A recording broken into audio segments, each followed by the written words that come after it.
I don't know who I hate more, honestly. I don't know if I hate Jaden or Holly. Before we jump into it, I just want to ask, if you've been here before and you haven't yet subscribed, please consider doing so. I am so close to 10,000 subscribers. I started this channel about 5 months ago, and I've just been loving every step of this journey. And I just want to keep doing it. I want to keep growing and keep connecting with you guys and keep like reviewing and talking about content. And so if you are feeling generous, please give that subscribe button a click and help me get to 10K. I don't even know where to begin with what I just watched. That was horse trash. After so many painstaking episodes of exploring these characters that I just don't care about, we finally we had an episode with some forward momentum. Finally, we had something that was happening. We had some sense of danger. We had some sense of adventure. Things were progressing. And then, boom, right back to everything that we were doing before. And look, this is probably my fault, okay? This is probably my fault for having some semblance of expectations that now that we've moved past this long forsaken exposition dump into something that was actually happening, that things might continue to happen. That's on me. Like, that's my fault. I should have seen this coming, that we were going to go right back to just absolute gutter, bonkers, just mush of a plot line. But this was just, it was so much worse somehow, because we had to go back in and we had to like dig deeper into these characters who already weren't fleshed out. And in some ways, it even kind of like retconned them. Like, their character development made absolutely no sense. And then on top of all of this, you have freaking Holly Hunter, who is just, I need to come back to center, please. Just give me a second, because there were two separate storylines happening in this episode. And in a competition of which was the stupidest, I don't know if I can declare a winner, truly. So you had this one storyline going on with Caleb and the boss girl, Genesis, okay? So you had that going on the one side. And then on the other side, you had Kionian Guy and you had Jaden. And I'm struggling with I'm struggling with the pairings of the characters. I'm struggling with any sort of semblance of plot between these two storylines. So I'm just going to go through each of these storylines and kind of dissect what made each one so horrible. First, we're going to take on this Caleb and Genesis thing. So everybody is leaving basically to go back for some kind of break, like a spring break, essentially. And Caleb has nowhere to go or nowhere that he wants to go. So he's going to just basically, he wants to stay at the academy. And there's this very weird scene with him and Holly Hunter where she's like packing this big suitcase and she's just kind of like struggling to get it closed, like some kind of cartoon character. And he's like, you're never going to get that closed. And it's supposed to be this like witty rapport. But like, you don't really get the sense that these characters know each other well enough for him to be so intimately acquainted with this chore that she's doing. It feels uncomfortable. It would be like Harry watching Dumbledore pack or something like that. It just doesn't make sense. And he's like lecturing her like they have this like really, old established rapport. He's like, you're bringing 4 pairs of boots and you don't even wear shoes. And you're like, man, is this supposed to indicate some sort of relationship that the two of them have had ongoing throughout the past few months? Because we've only gotten a handful of scenes in which to establish that Holly Hunter arrested his mother and sent her to prison, that Holly Hunter was supposed to try to take care of him as a kid and didn't, that Holly tried to rescue him, I guess, as from this prison in episode 1, and was basically like seeing straight through to his soul despite all of his anger and rage to recruit him as an officer for Starfleet, which the more Star Trek I watch, I'm starting to really very much question that judgment. Like, maybe infantry, I mean, find something to give him a purpose, right? But an officer? Just because he can program stuff, which that's never explained. I'm getting off on a tangent here. The point is that you don't get enough scenes between Caleb and Holly Hunter to really establish their rapport or what their relationship is. Is it mentor-mentee? Is it sort of like a mother-son thing? Is it just chancellor and student, which is the most respectable? But obviously they have a little bit of a different relationship given their history. And there's not much history to speak of. So this is an aside, basically. But, Caleb basically talks her into letting him stay alone as if there are no other cadets who would stay at Starfleet Academy over a short break. It's like 4 days. No, like that just wouldn't happen. There would be several other cadets there. It wouldn't just be him roaming the grounds by himself. But apparently that's what it is. But then Genesis sneaks back onto campus after, I guess pretending to go home for her holiday break. So it's going to be Caleb by himself, but then Genesis, who, Holly Hunter had just put her up for this like pre-captain's track, she decides to basically sneak back into the academy after everybody has left, and it's just the two of them hanging out. And it's a very weird dynamic because you're not really sure if it's romantic or it's alluding to be potentially romantic, or if it's just friendly and they're getting closer in their friendship, because there's a couple of instances where they like trade looks with each other, like they're kind of into each other. And this just betrays the whole thing that they've been attempting to set up for us with Caleb and his supposed girlfriend, the Betazoid girl, who's now like recovering from being the only one in the last episode to do anything heroic. So she's not in the episode at all. And you're just kind of getting the sense of like, are you trying to take Caleb and Genesis and pair them together? Because again, I wasn't buying the romance between Caleb and Betazoid girl to begin with, but they had to make it out like they had this deep connection that she could see into his mind. And now we're kind of like just walking that back a little bit. And I need to reiterate to you guys how little I care about these characters and their relationships. I'm only dissecting this because this is all they're giving us on the screen. This is all I'm being forced to watch and dissect, is like little glances between each other. And I'm like, what the fuck are we doing? Are we going to do something? Let's move on, please. But no, apparently in this Starfleet Academy, anybody can just get with anybody. It's just kind of like an all gender, all sexuality hoopla for whatever reason. That's not the worst part. The worst part is basically, so just before she like leaves for her break, Holly Hunter pulls her aside and like says she's nominating her for this pre-captain's track, which is like, I guess, the step above, right? Like Jean-Luc Picard, right? This is like a whole achievement for her that she's getting nominated for this. And so the rest of this storyline just doesn't make sense because she and Caleb go and they start like doing dumb stuff. Like they break into like the science lab and they're messing around with different matter to see if it's toxic or whatever it is.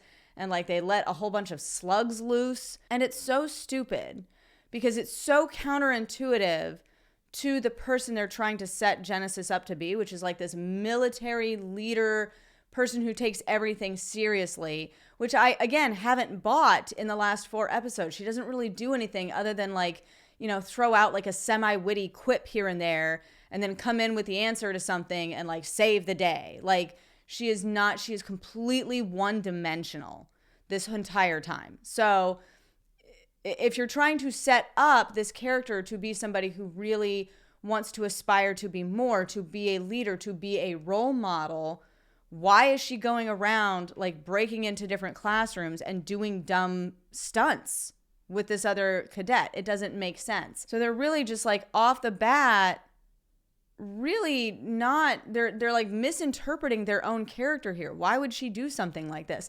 And the answer is pretty simple, because they had screen time that they had to fill and they're not creative enough to come up with an actual plot. It's just, oh, what would they be doing? I guess they'd be hanging around and getting into mischief.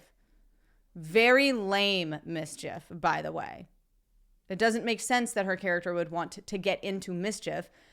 And not only that, this is stupid. This is dumb. It's boring stuff to even watch. But then the real issue comes when she wants to break onto the bridge, right, of the ship. And I think it's called the Athena.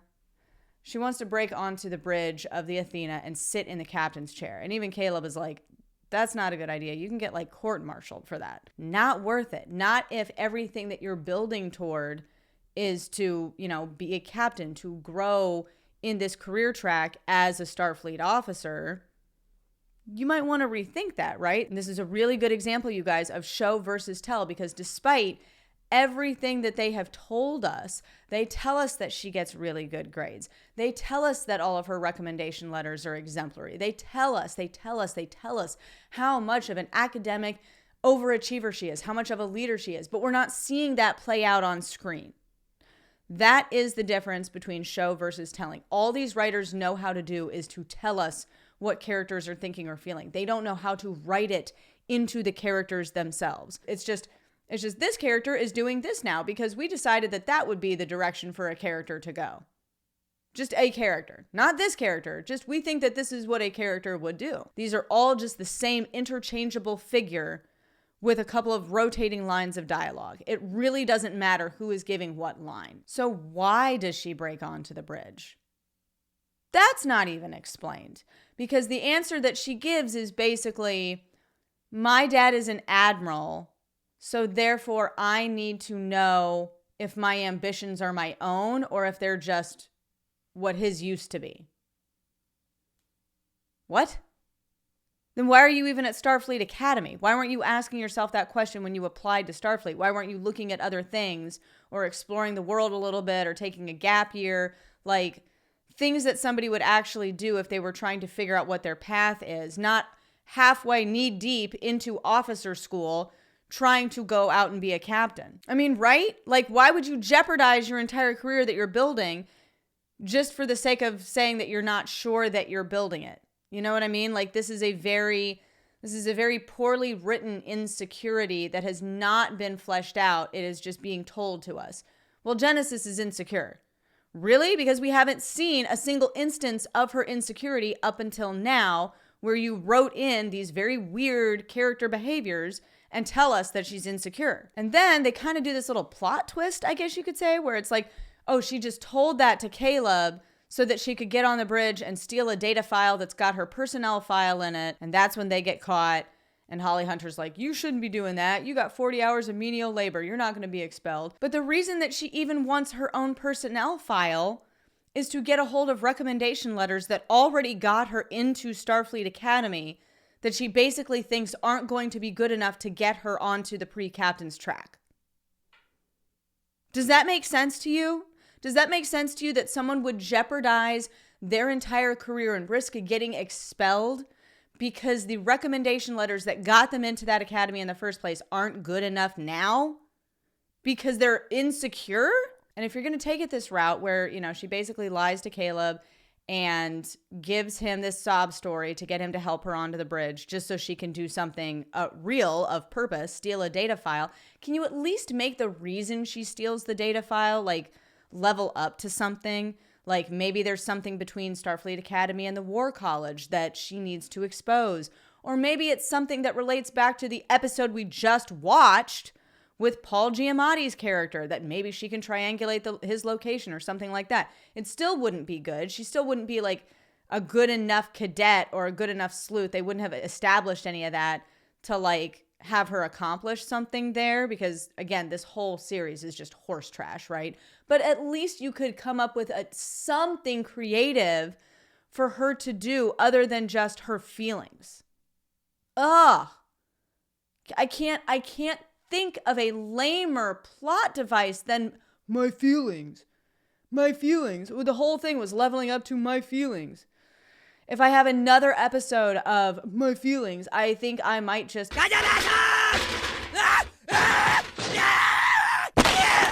Which brings me to storyline number 2 between Kionian dude, Darum, and Jaden.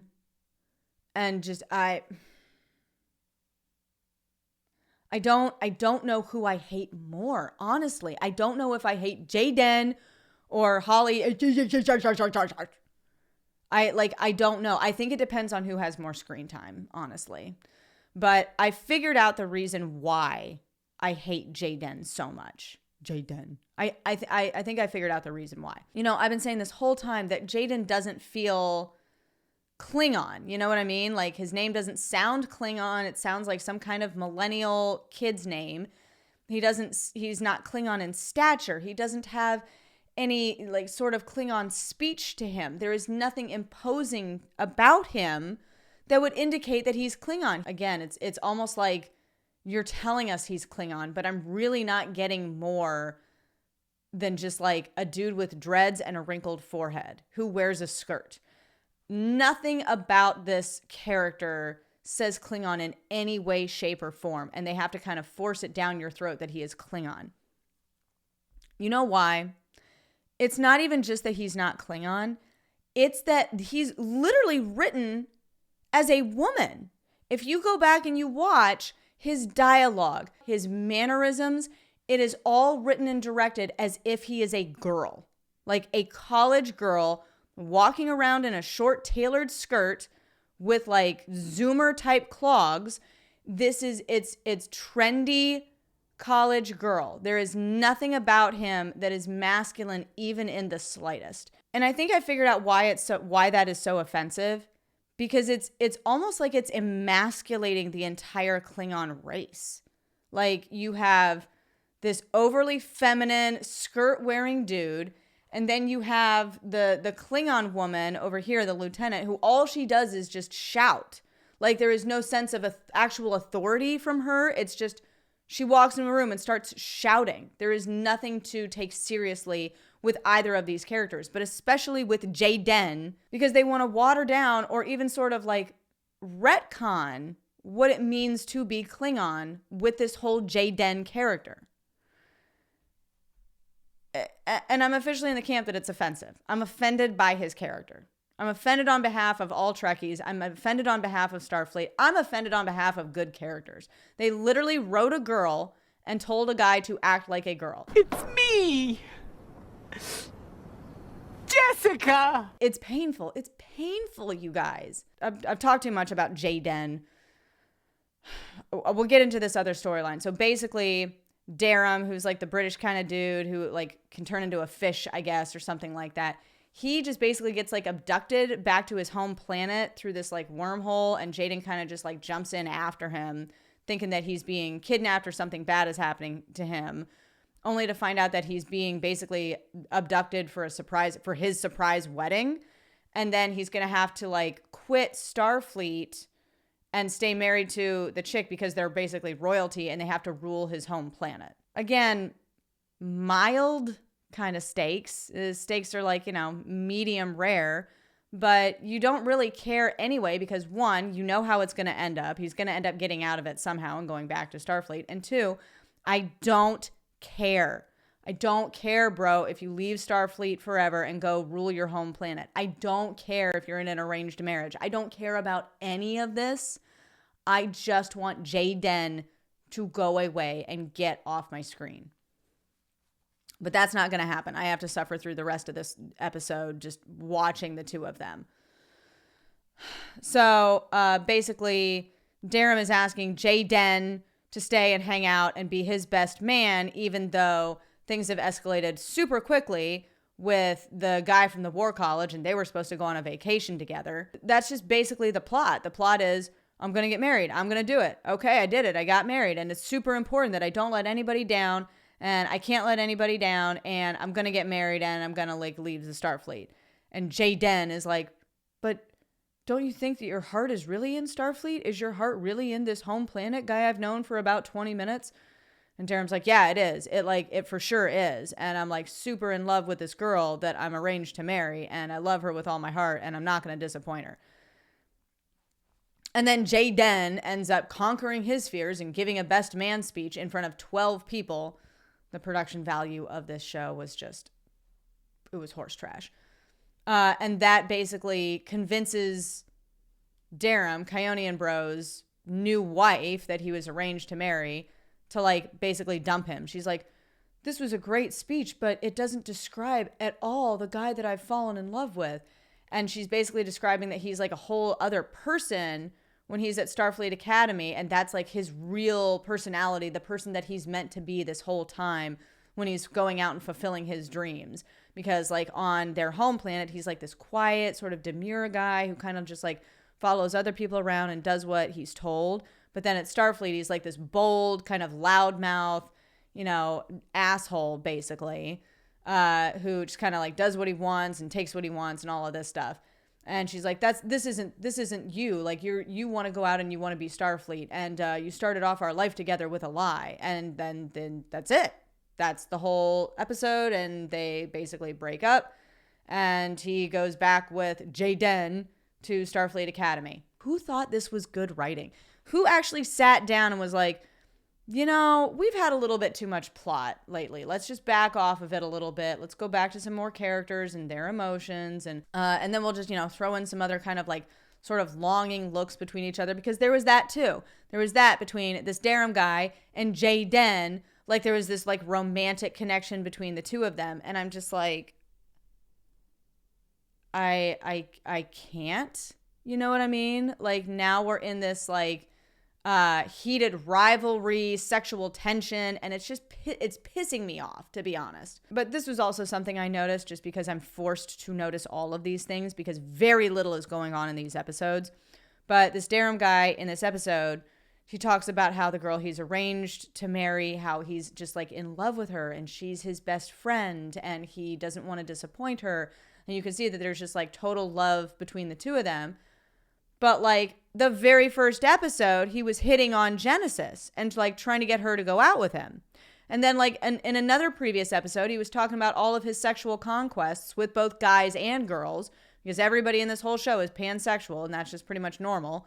But like you knew that you were going to be arranged to be married to this girl the whole time, who is your supposed best friend, and you're going out and you're doing all of these little escapades. Like, this has to be the quickest retcon of a character in the history of a television series. It was like within 3 episodes, they completely forgot who he was. And they're trying to write in this whole double personality thing as if people really act like that.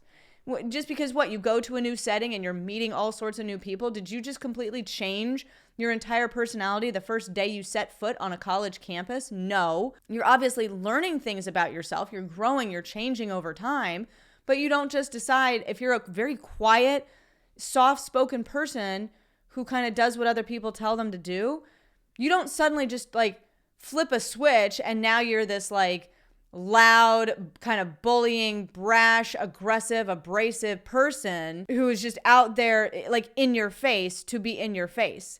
That's not how people are. That's not how people operate. And if a character is supposed to be a reflection, as close a reflection as a real person can be, then why are we doing a double personality thing here? Again, it's just because these people had screen time to fill and they're not creative enough to actually give us something interesting to chew on or think about. They just can't do it. Instead, they have to give us these utterly contrived plot devices. They have to tell us what the characters are thinking and feeling because they can't actually figure out how to make the characters think and feel for themselves.